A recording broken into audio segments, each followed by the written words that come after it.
20 जून 1987 को तुर्की के पहाड़ अरारात में नूह अलैहिस्सलाम की कश्ती की दरियाफ्त को सरकारी तौर पर तस्लीम किया गया। आतिशफशानी पहाड़ अरारात के जुनूब में तकरीबन 15 मील दूर एक पहाड़ी पर वाक़ इस अजीम जहाज के बाक़ियात को एक खुसूसी तकरीब के दौरान वक्फ किया गया। इस मौके पर एजाज़ी मेहमान रोन वाइट थे, जिन्होंने इस मकाम पर 10 साल तक तहक़ीक़ की थी। ये कहानी 1957 में सर्द जंग के दौरान शुरू हुई, जब सोवियत मिसाइल अड्डों की तलाश ने मशरक़ी तुर्की की फ़िज़ाई तस्वीर ली गई, जिनमें पहाड़ों में सतह समंदर से तकरीबन 6300 फुट बुलंद एक अजीब कश्ती नुमा साख्त नजर आए। लाइफ मैगजीन ने इस कहानी पर इस वक्त रिपोर्ट दी जब 1960 में रियासत-ए मुत्तहिदा की एक मुहिम इस मकाम पर गई। इस टीम के अरकान ने इस अजीब साख्त में सुराख करके देखा और इस नतीजे पर पहुंचे कि वहां कोई आसार कदीमा की दिलचस्पी की चीज़ मौजूद नहीं है। रोन वाइट ने बहुत से दूसरे लोगों की तरह ये कहानी पढ़ी, लेकिन उनका ख्याल था कि इस मकाम की मज़ीद तहक़ीक़ की ज़रूरत है। नूह की कश्ती को आतिशफशानी पहाड़ अरारात पर देखने के कई दावे किए जा चुके थे, लेकिन रोन जानते थे कि ये एक स्ट्रेटोवोल्केनो है और उनका मानना था कि वहाँ कुछ भी जिंदा नहीं बच सकता था। उन्होंने कश्ती के मकाम के बारे में बाइबल के बयान को नोट किया और कश्ती 7वें महीने की 17वीं तारीख को ठहरी थी। अरारात के पहाड़ों पर बाइबल का अरारात मशरक़ी तुर्की का एक वसी इलाका था। यह मकाम यकीनन मुमकिन था, लेकिन जिस चीज़ ने उसकी दिलचस्पी सबसे ज़्यादा खींची वो लाइफ मैगजीन की कहानी में दी गई लंबाई थी 500 फुट। ज़्यादातर लोग इब्रानी क्यूबट के हिसाब से 437 फुट लंबी नूह की कश्ती तलाश कर रहे थे, लेकिन रोन ने एक बार फिर मज़ीद जानने के लिए बाइबल का रुख किया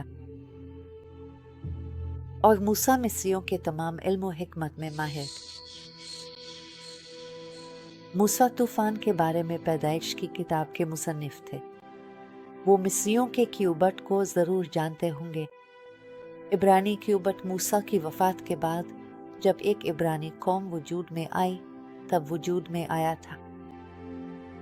इंसाइक्लोपीडिया ब्रिटानिका के मुताबिक मिस्री क्यूबट को कदीम दुनिया में सबसे ज़्यादा आम आलमी लंबाई के पैमाने के तौर पर तस्लीम किया जाता है। शाही क्यूबट 20.62 इंच के बराबर है।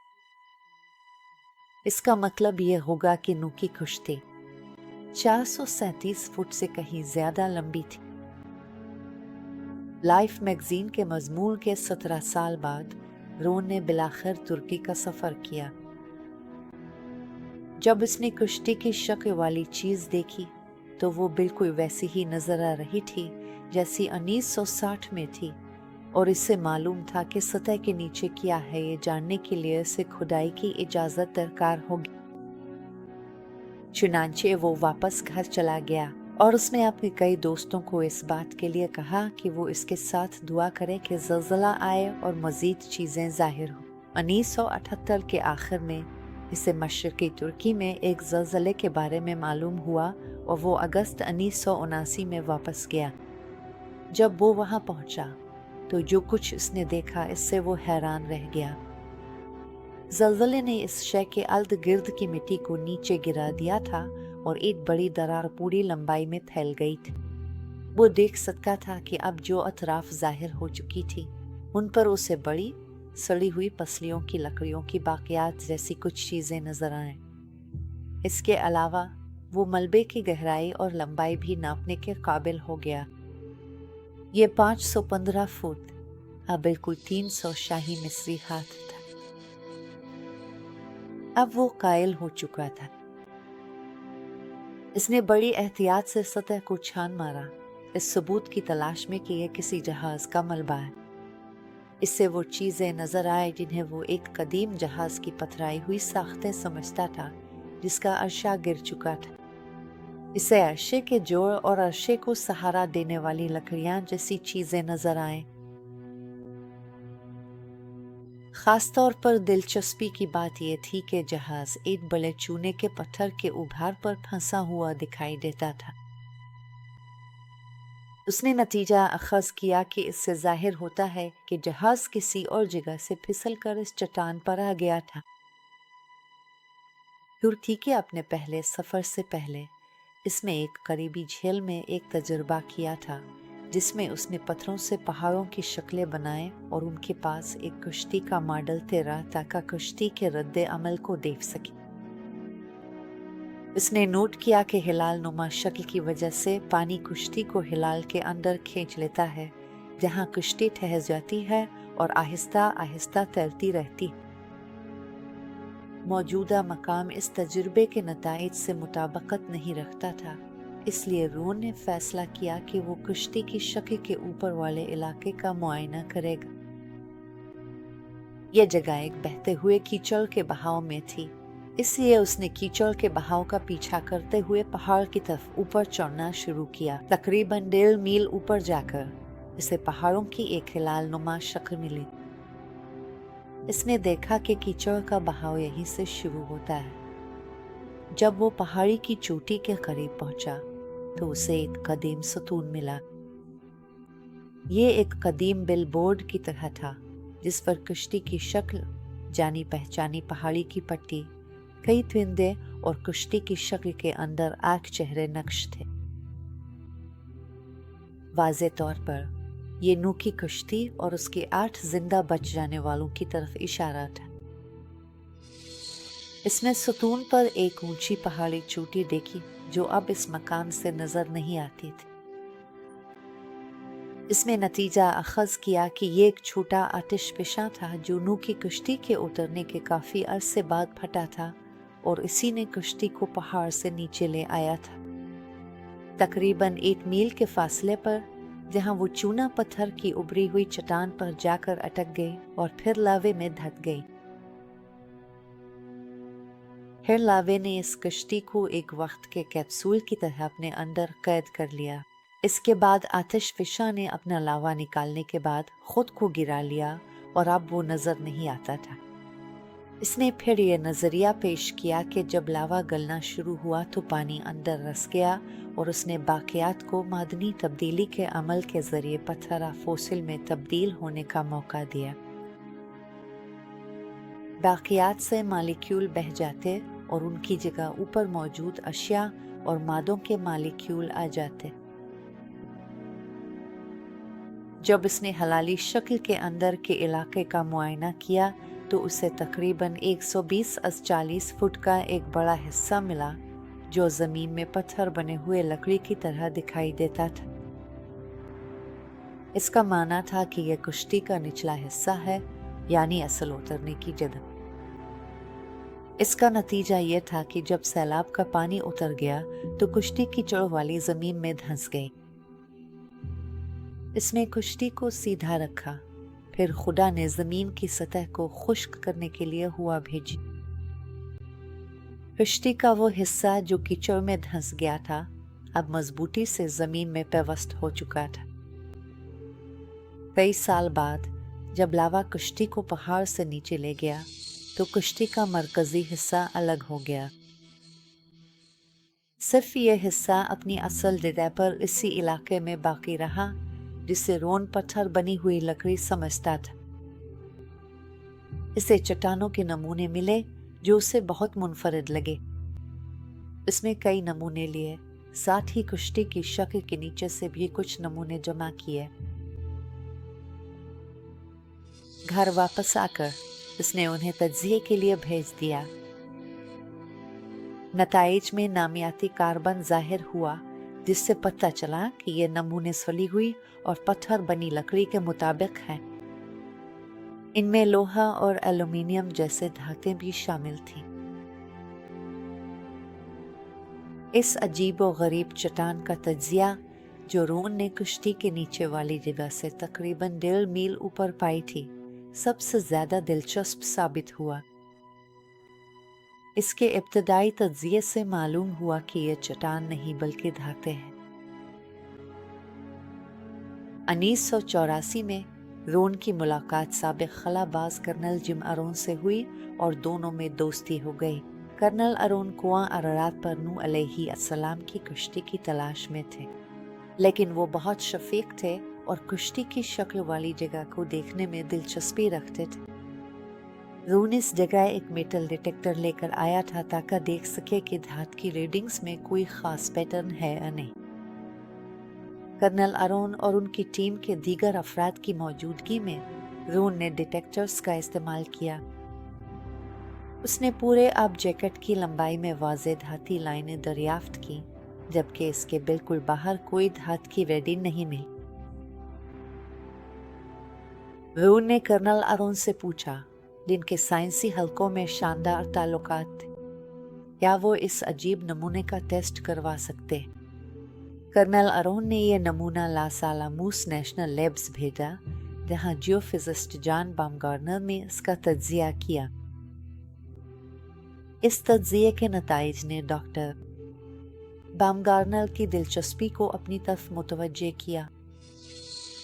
اس نمونے میں مینگنیز، ٹاٹنیم اور ایلومینیم سمیت دیگر دھاتیں موجود تھیں، اور یہ وہ شکلیں نہیں تھیں جو قدرتی طور پر پائی جاتی ہیں۔ دھاتوں کی پیچیدگی کی وجہ سے اس نے سوال اٹھایا کہ کہیں کوئی میزائل پہاڑ کی ڈھلوان پر تو نہیں گرا اور رون کو اس کے باقیات ملے ہوں۔ دھاتی لائنوں کے سنسنی خیز شواہد اور نمونوں کے تجزیے نے 2 نئے محققین کو اس کام میں شامل کر دیا۔ ڈاکٹر بامگارنر اور ڈیوڈ فیسلٹ، جو ایک میرین سیلویج ایکسپرٹ تھے اور جہازوں اور ان کی تعمیر کے بارے میں سب کچھ جانتے تھے، دونوں ٹیم میں شامل ہو گئے۔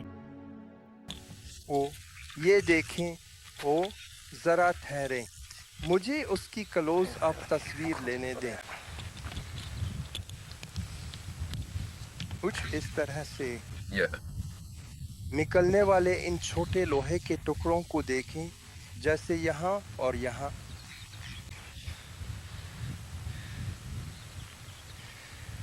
یہ تو بہت مضبوط ریڈنگ ہے۔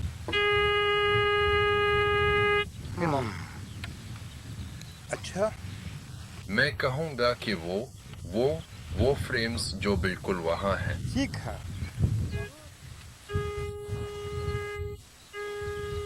چلتے رہیں۔ کیا آپ کو پیمائش کے لیے ٹیپ چاہیے ان چیزوں کو ناپنے کے لیے؟ یہ کتنے فاصلے پر ہے؟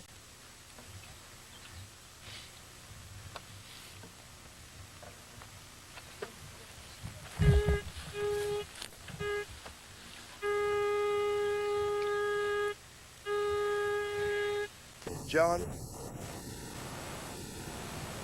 کیا میں یہ پوچھنے کی جسارت کر سکتا ہوں کہ کیا آپ واقعی ایمانداری سے یقین رکھتے ہیں کہ اپنوں کی کشتی کے باقیات پر موجود رہے؟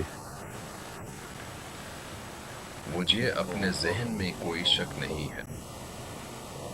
یہ لازمی طور پر انسان کا بنایا ہوا ڈھانچہ ہے۔ یہ دھات سے بھرا ہوا ہے۔ دھات کا ایک باقاعدہ نمونہ ہے۔ اس کو اور چیز کا سائز اور چیز کی شکل ایسی ہے کہ یہ تقریباً یقینی طور پر ایک بڑا بوٹ ہے۔ ڈاکٹر بامگارنر اور رون نے 3 مختلف قسم کے میٹل ڈیٹیکٹرز کے ساتھ پوری سائٹ کو اسکین کیا، ہر دھاتی ریڈنگ پر پتھر رکھے۔ اس کے بعد انہوں نے لکیریں دکھانے کے لیے ٹیپیں جوڑ دیں۔ اس دلچسپ ثبوت نے اے بی سی کی 2020 کی دلچسپی کو بھی اپنی طرف متوجہ کیا۔ کشتی نما جگہ 1959 میٹر فوجی کپتان نے دریافت کر کے اس کی تصویر کھینچی۔ اسے فطری ساخت سمجھ کر مسترد کر دیا گیا، لیکن شوقیہ ماہر آثار قدیمہ وائٹ نے چند سال پہلے اس میں دوبارہ دلچسپی لی۔ اس کا اندازہ لگانے کے لیے وہ ڈیو فاسل کو لایا، جو سمندری بچاؤ کے ماہر ہیں۔ ڈومس ڈے ماؤنٹین ٹیم انسان کی قدیم ترین لیجنڈ کو دریافت کرنے کے لیے کچھ اعلیٰ ٹیکنالوجی لے کر آئی ہے۔ انہوں نے اپنی جگہ کو ایک مالیکیولر فریکوینسی جنریٹر سے اسکین کرنا شروع کیا۔ یہ ایک ایسا آلہ ہے جسے سرجن کینسر کے ٹیومر کی نشاندہی کے لیے استعمال کرتے ہیں، اور فاسل نے اسے زیر آب خزانہ تلاش کرنے کے لیے بھی استعمال کیا۔ اس بار مالیکیولر فریکوینسی جنریٹر نے زمین کے نیچے لوہے کی ایک منفرد ترتیب کو پکڑنا شروع کیا۔ उन्होंने इन लाइनों के साथ रिबन बांधना शुरू किया। रिबन से बनने वाली मुकम्मल शक्ल एक बहुत बड़ी कुश्ती की थी। ये वही अंदाजना लंबाई और चौड़ाई थी जो बाइबल में हजरत नौ की कुश्ती के बारे में बयान की गई। रबनों का ये दिलचस्प मैदान जल्द ही आला तालीमी हलकों की तवज्जो का मरकज बन गया। ये तो लोहा लगता है, ठीक है। डॉक्टर जॉन बामगार्डनर, जो लॉस आलामोस लेबोरेटरीज के एक फिजिक्स दान हैं, उन्होंने नमूने तज्जिए के लिए लेबोरेटरी भेजे और तस्दीक की कि रबनों से जिस धात का सुराग लगाया जा रहा था वो वाकई लोहा ही था। चौड़ाई और लंबाई मालूम होने के बाद अब सिर्फ गहराई का सवाल बाकी रह गया था। अगर वो कुश्ती के पेंडे की गहराई मालूम कर लेते तो यह तय कर सकते थे कि कुश्ती नुमाशा में वही माल बर्दारी की गुंजाइश है जो बाइबल में बयान की गई। इस आखिरी मसले को हल करने के लिए वाइट और फीसिल ने जियोलॉजिस्ट टॉम फनर को उनकी कंपनी के हैवी ड्यूटी सब सरफेस रेडार आलात के साथ तुर्की बुलाया। ऐसा ही सामान एयर फ्लोरिडा के हादसे के बाद जिमी हुई पोटोमैक दरिया की तह में ब्लैक बॉक्स कॉकपिट रिकॉर्डर तलाश करने के लिए इस्तेमाल हुआ था। यहीं कुश्ती नुमा मकाम से कई मील पहले फनर और दीगर अफराद के लिए इंतजार का खेल शुरू हुआ। इस टीम को क़यामत की पहाड़ी की जांच मुकम्मल करने के लिए तर्क हुकूमत की आखिरी मंजूरी दरकार थी। मार्शल लॉ की पाबंदियों ने अमरीकी मुहिम जुओं को बैरूनी दुनिया से बिल्कुल अलग थलग कर दिया था, यहाँ तक कि एक फोन भी नहीं था। हम यहाँ सकनत की बदबू की तरह रहेंगे जब तक काम मुकम्मल ना हो जाए। सकनत की बदबू की तरह डटे रहो। तर्क हुकूमत ने इस तलाश को रोक दिया। अब क्या होगा? हमारे जाने के बाद हालात बेहतर हुए हैं और अब उन्होंने साइंसदानों की टीम मुआयने के लिए भेज दी है। ये एक निहायत दिलचस्प जगह है। जब तक साइंसदान और माहिरीन आसार कदीमा अपनी तहकीक कर रहे थे, रून और उसके साथी अपना काम जारी रखे हुए थे। अगला मरहला ज़ेरे ज़मीन इंटरफेस रेडार था। यहाँ है। रूली बिलक है। रोन, तुम्हें देखना चाहिए कि वो कैसे उभर रहे हैं। हाँ, वो रहे यहाँ है। एक और भी है। यहाँ की लाइट है। बिल्कुल वही है। ठीक है, लकीरें मौजूद हैं। हाँ हाँ, लकीरें चल है। जरा देखो। वीडियो चलने देता का साबित हो, हम धोखा नहीं दे रहे। ठीक है, समझ गया। अच्छा, अब ये मगरबी बिलक हेड है। अच्छा, क्या तुम वहां से देख सकते हो? और ठीक है, ये मगरबी बिलक हेड है। ठीक है, वो वहां था और वो मशरिक की तरफ चल पड़ा। यहाँ हम अपने तूर बलद बिलक हेड्स हासिल करना शुरू करते हैं। यहाँ यहाँ यहाँ यहाँ यहाँ यहाँ यहाँ यहाँ। ठीक है, देखें कैसा है। ठीक है। इब्तदाई स्कैन बहुत मुतासिर कुन थे, जिसमें अंदरूनी साख्त को बिलक हेड्स और कमरों से हम आहन दिखाया गया था, लेकिन इस बात का यकीन करने के लिए कि वो डेटा की सही तर्जुमानी कर रहे हैं, रान स्कैन प्रिंट आउट्स को जियोफिजिकल सर्वे सिस्टम्स के पास ले गया, जो रेडार के डेवलपर और मैन्युफैक्चरर हैं। ये डेटा नहीं है। ये कुदरती अर्जियात की नुमाइंदगी नहीं करता है। ये एक इंसान साख्ता ढांचा है। ये इन्कासत बहुत बाकायदगी से हो रहे हैं, इतने बाकायदा कि ये कुदरती या इत्तेफाकी नहीं हो सकते। अब इसमें कोई शक बाकी नहीं रहा था कि ये किसी इंसान के बनाए हुए चीज के बाकियात हैं। अवाखिर 1986 में तर्कों ने अपना फैसला सुना दिया। तकरीब जून 1987 के लिए मुकर्रर की गई थी। इस तकरीब के दौरान गवर्नर ने रून से कहा कि वो सहाफ़ियों और फौजी अफसरान के सामने मौके पर ही रेडार का मुजाहिरा करे। जब रून ने उन्हें एक रीड आउट दिखाया जिसके बारे में उसने कहा कि ये एक सालम लकड़ी की तरह लग रहा है, तो गवर्नर ने एक सिपाही को वहीं खोदने का हुक्म दिया। जो चीज बरामद हुई वो ये पथराई हुई फोसिल शुदा हाथ से तैयार करदा लकड़ी का हिस्सा था। हटाई से मालूम हुआ कि ये अंदरूनी तौर पर पेचीदा है। परतदार लकड़ी, 5 तहों वाली लकड़ी जो आपस में चिपकाई गई थी, जिसमें राल वाज़े तौर पर नजर आ रही थी, जो सिरे से रस रही थी। इस फॉसिल शुदा नमूने से जाहिर होता है कि इसकी तामीर में रिवर्ट इस्तेमाल किए गए थे।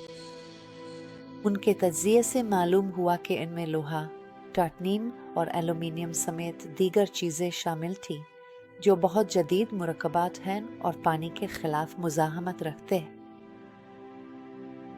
जहाज से मिले नमूने, जिन्हें माहिरीन ने सलेग करार दिया, रान को इशारा मिला कि इन्होंने धाती सलेग जहाज के पेंडे में भरा था जो कश्ती की फिटिंग्स में इस्तेमाल हुआ। मजीद मुकम्मल रेडार स्कैन से एक जहाज का इंकशाफ हुआ। अगरचे वो कुछ जगहों पर टूटा हुआ और मुनहदिम था, लेकिन इसका डिज़ाइन निहायत ज़हीन और जदीद था, जिसमें दरवाजे पर एक रैंप सिस्टम था जो हर मंजिल तक जाता था। 1990 में रान ने एक अमल अंजाम दिया जिसे वो मनी एक्सक्यूएशन कहते थे, जिसमें उन्होंने बेल्चों को लेकर उनके ब्लेड्स को मोड़कर एक देव हैकल रेजर बना लिया। फिर उन्होंने और उनके साथियों ने एक हिस्से से बहुत बारीक तह को खुरच कर हटा दिया और उसे हमवार किया ताकि साख्त के हिस्सों और मैट्रिक्स के दरमियान रंग का फर्क जाहिर हो सके।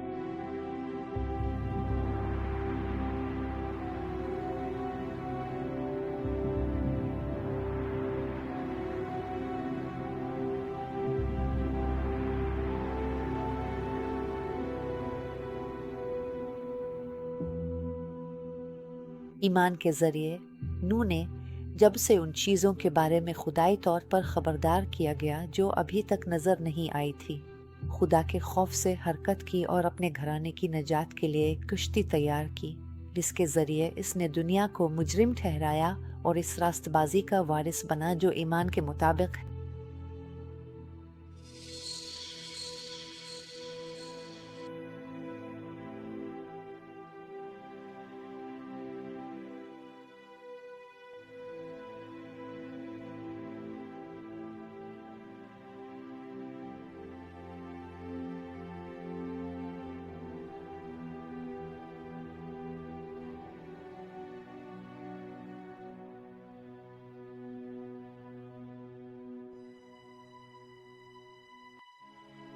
क्योंकि जैसे तूफान से पहले के दिनों में लोग खा पी रहे थे, शादियां कर रहे थे और बया दे रहे थे, यहाँ तक कि नूह कश्ती में दाखिल हुआ और उन्हें मालूम ना हुआ, यहाँ तक कि तूफान आया और उन्हें ले गया। ऐसे ही इब्न आदम की आमद भी होगी।